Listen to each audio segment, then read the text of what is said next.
Hey everyone, welcome to Sidetrack Adventures. This is Steve. Right now I'm in Needles, California, and behind me is the Colorado River and the spot where the National Old Trails Highway crossed the river. But today we're going to be heading north of here to a different spot where there was once a river crossing. One that caused a war between the United States and the Mojave people and led to the creation of Fort Mohave, where one traveler who passed by in the 1800s remarked, "It might be a nicer summer resort than Fort Yuma or hell, but it's probably hotter than both." Even though we are starting out in Needles, we aren't going to stay here long. We're going to cross over into Arizona and then head north along the Colorado River. Where this bridge is located, there used to be a ferry that would transport cars on the National Old Trails Road across the river. The National Old Trails Road was a highway that stretched from Baltimore, Maryland to Los Angeles, California. And when the federal highway system was created in 1926, in the western United States, most of the Old Trails Road was incorporated into Route 66. This road here was never part of Route 66, however. A flood destroyed the ferry in 1914, and for a couple years automobiles had to cross the river on a railroad bridge, until the Old Trails Arch Bridge opened in 1916 southeast of here, and that's the path Route 66 would take. This current bridge over the river was built in 1978.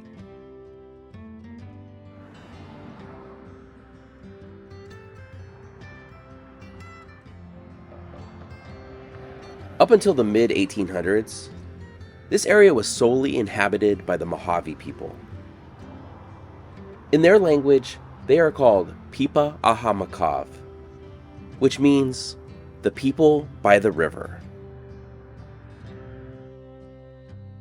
The Colorado River was, and is, the center of existence for the Mojave.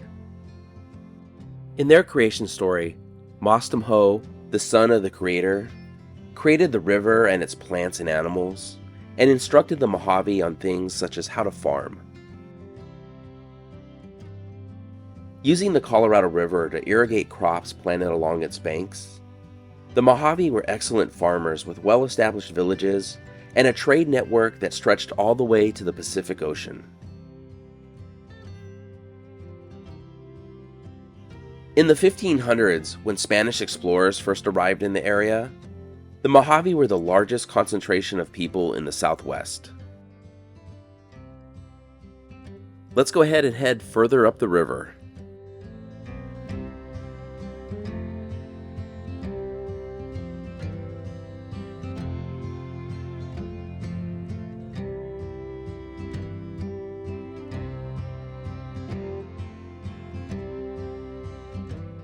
I wanted to stop real quick. We were talking about the Mojave people. Well, in this area, you can find a number of geoglyphs, and right behind me are some really impressive ones. So let's take a look. From the ground, you can hardly tell that something is here, which I think makes these all that much more incredible.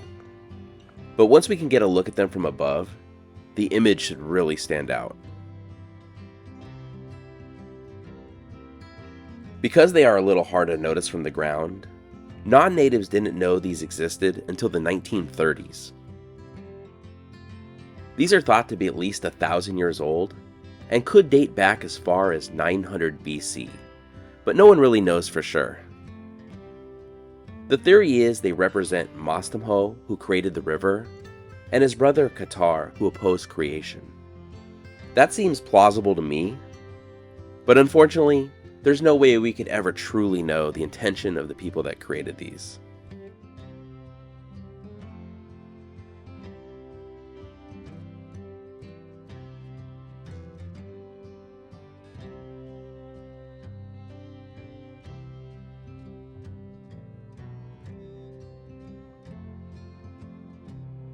We aren't that far from the Colorado River right now, but at the time these were created, the river would have been much larger than it is today, and the area below us would have seen occasional flooding.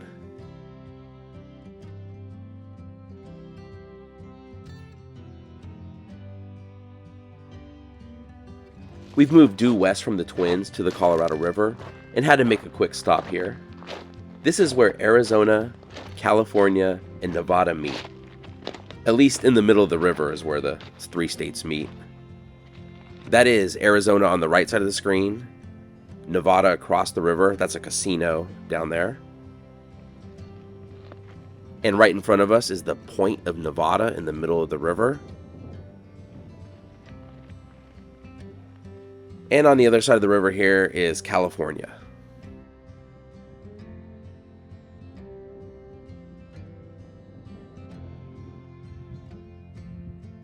We visited the Five Corners of California recently, and a lot of people suggested we had to visit here too. So here you go.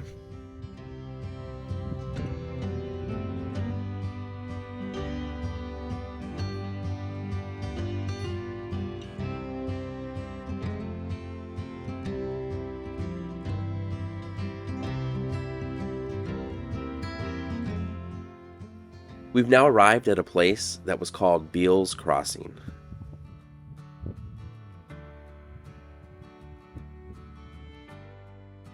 Surrounded by harsh deserts, the Mojave people had been largely isolated from Mexicans and Americans who claimed to own this land. That changed in 1857 when a new federal trail cut right through their territory. In 1857, Lieutenant Edward Fitzgerald Beale accepted an assignment to survey and build a wagon road from Fort Smith, Arkansas, across New Mexico and what would become Arizona, to Los Angeles, California. He was also tasked with testing the viability of using camels for the military. Beale largely followed the path of an earlier expedition, the Sitgreaves expedition, but when he reached the Colorado River here, rather than turning south across the river at Fort Yuma as Sitgreaves had, Beale decided to cross here. Beale swam his camels, horses, and mules across the river and built crude rafts to transport supplies.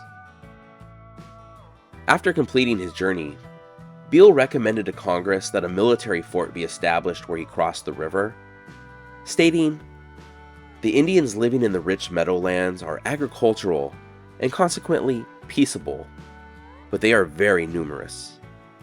Scattered immigrant parties would offer too strong a temptation for the Indians to withstand." Congress took no action on building a fort, however. A year after Beale came through, the Rose Bailey Party would become the first group of immigrants to attempt to travel the new Beale Wagon Road. Over 4 months, they traveled more than 1,200 miles until they arrived here. On August 27, 1858, a group of Mojave warriors approached the wagons as they were coming down the mountains east of here, bringing corn and melons to sell to the wagon party.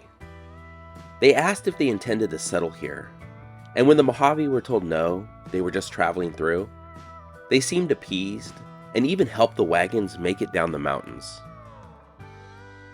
As the wagon party moved closer to the river, though, they started to have more and more issues with the Mojave, as the settlers cut down some of the Mojave's trees, and the Mojave took some of the wagon party's cattle. Cutting down more cottonwood trees to build rafts to cross the river was the final straw, because as the wagons camped here on August 30th, they were attacked by an estimated 300 Mojave warriors. The wagon party mounted a defense, and armed with guns, they were able to hold off the Mojave. The fighting lasted for about 2 hours, and in the end, 8 members of the wagon party were killed and 13 wounded. Most of those killed were women and children. 17 Mojave were killed. The wagon party turned around, and rather than trying to cross the Colorado River, they went back the way they had come, going all the way back to Albuquerque. This became known as the Battle of Beale's Crossing. Reports of the attack were covered in newspapers throughout the West, and the American public demanded action. So it was ordered that a fort be established on the Colorado River at Beale's Crossing to protect future wagon trains. That was easier said than done, however. The first group of soldiers that tried to travel here ended up battling the Mojave at a place called Beaver Lake in what is now southern Nevada. Even though the Americans held the Mojave off, They realized they were greatly outnumbered and returned to Los Angeles without establishing a fort. Heading up this plateau to the ruins of the fort, and there's the Colorado River below us. Determined to establish a fort, a few months after getting turned around at Beaver Lake, 600 troops headed up the Colorado River from Fort Yuma to establish a fort here. At first calling it Camp Colorado, and then a few weeks later renaming it Fort Mohave.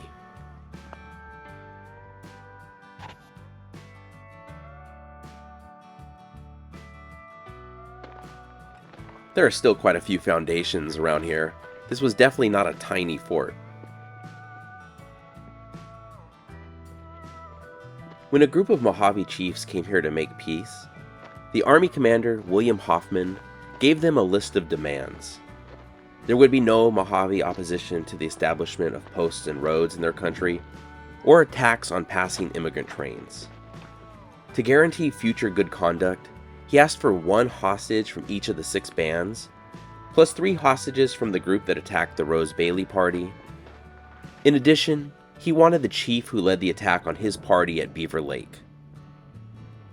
The Mojave agreed, and 9 hostages were taken to Fort Yuma.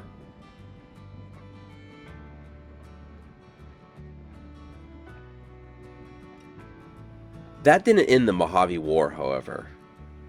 7 of the 9 hostages escaped Fort Yuma, and the other 2 were shot trying to escape. Small Mojave attacks continued. A mail party was attacked, a herder was killed, a garden was destroyed.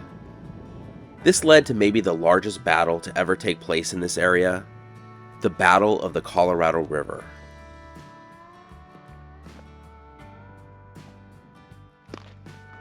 This looks like it might be where the flagpole was. When the flag was first raised here when the fort was established, it was the first time the American flag was raised over Mojave territory. I've seen some historical photos of the fort, and these sidewalks are very prominent in them, but all the buildings are made out of wood, so none of them have survived.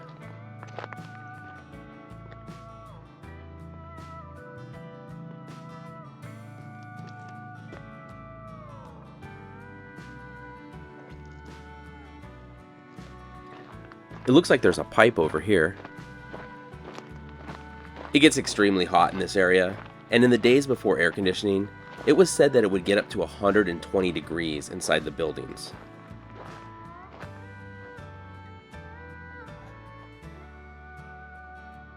Standing here, it's not hard to imagine wagons heading down this way to the river in the 1800s. But speaking of the river, real quick, let's get back to the Battle of the Colorado River. Major Lewis Armistead, who was the commander of the fort, had had enough and had sent out patrols to give reprisals. On August 5th, 1859, about 12 miles south of here, Army troops attacked 3 Mojave planting beans, killing 1 of them. In a short time, a large number of Mojave surrounded the troops. A battle broke out that lasted 30 to 40 minutes before reinforcements arrived that drove the Mojave off. The Mojave regrouped and attacked again, but were quickly dispersed. The Army troops began their march back to the fort when they were ambushed again by the Mojave. After about 30 minutes of fighting, Major Lewis Armistead ordered his men to charge, and the Mojave were completely routed. 23 Mojave warriors were counted dead, though it was estimated that 50 to 60 were actually killed. Only 3 American troops were wounded. That was the end of the Mohave War, as afterwards the Mojave sent a spokesman to the fort to ask for peace. That's Spirit Mountain in the distance. That's where the Mojave believe the world was created. There's a bunch of tile on the ground here.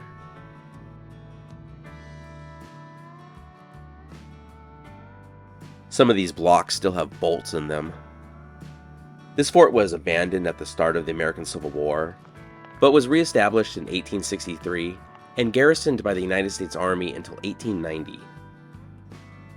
By that time, the Atchison, Topeka, and Santa Fe Railroad was in operation, and most people were traveling through the area by train.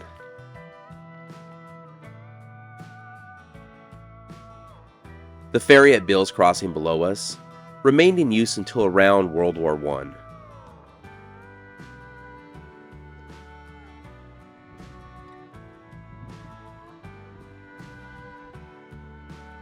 This looks like some kind of pipe, and there's a really strong oil smell over here, so I don't know if this was used to store oil. We'll take a closer look. If I don't slide down the hill, that is. But yeah, there's a really strong oil smell, and looking at the ground here, it looks like there might be oil on the ground. Take a look inside here. But yeah, take a look at the ground here.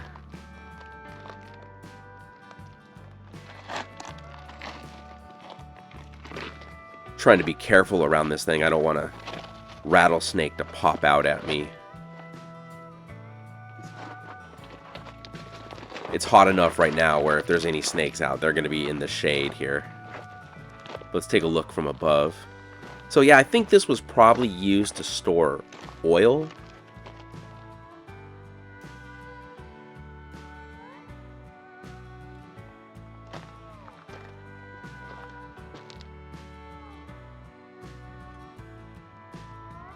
This is where the water tower once was.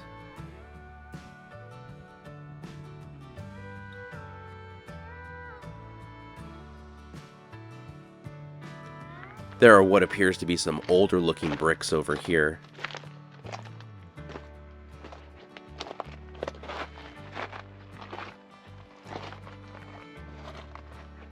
It's kind of buried by the hill, but it looks like there was something here at one point.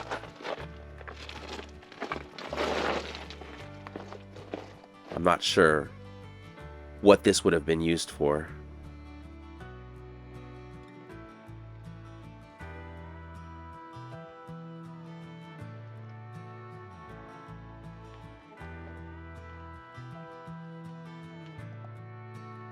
In 1890, the fort was transferred to the Office of Indian Affairs, and it was used as a boarding school for Native American children, where the children were forced to only speak English and give up their traditions in order to make them, quote, more American. The school closed during the Great Depression in the 1930s, and the fort wasn't maintained and pretty much just fell apart from there. It's somewhat ironic that there's such a great view of Spirit Mountain from up here, where the Mojave believe the world was created, because for them, this fort is where the world as they knew it ended.